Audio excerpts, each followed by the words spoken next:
So in the last lecture, we identified the layout of the application and that component tree here. That's of course a super important step. Now, this is only one part. We also need to know which state we're going to use in our application. This state becomes important because it also allows us to identify what should be a component and what should be a container. So what should be a stateless component and what should be a stateful component. Now let's think about our application state then. I'll summarize the state for the application as we plan it here. Now in the state, we definitely need to manage the ingredients of the burger. So the ingredients the user added. Ingredients will probably be some JavaScript object where we have something like meat 1 times, cheese 2 times, and so on. So this could be the ingredients. We also want to know whether the user is currently checking out the burger, so if he clicked on purchase or not. So something like purchased, and that could be true or of course false. That actually should be almost all. The only other thing probably is a total price which we need, so that we can always see what the price is and we can dynamically calculate that and of course also output it. Now that is our state. Super simple, not too difficult, right? But it allows us to create a dynamic burger and output all relevant information to the user already. Now, where do we manage that state?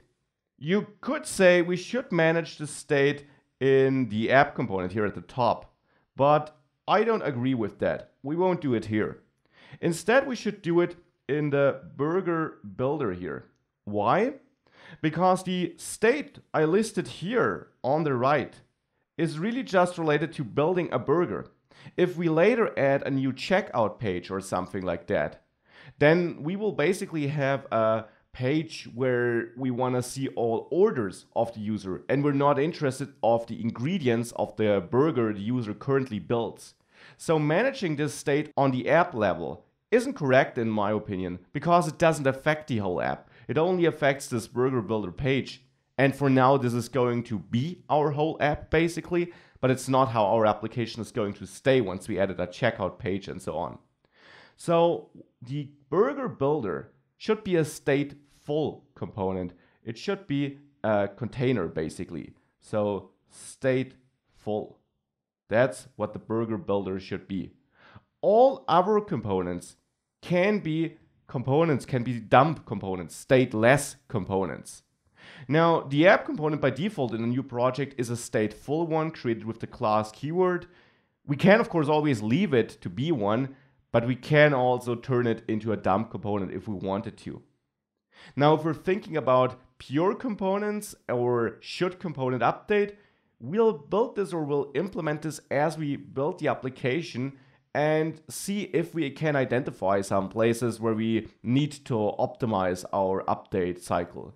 But due to the simplicity of our state and the structure of our application here, it might also be the case that we never need to implement pure component because we know that if the state or some props changes, it did really change. That we don't have a button which might just set the state to something it was already at.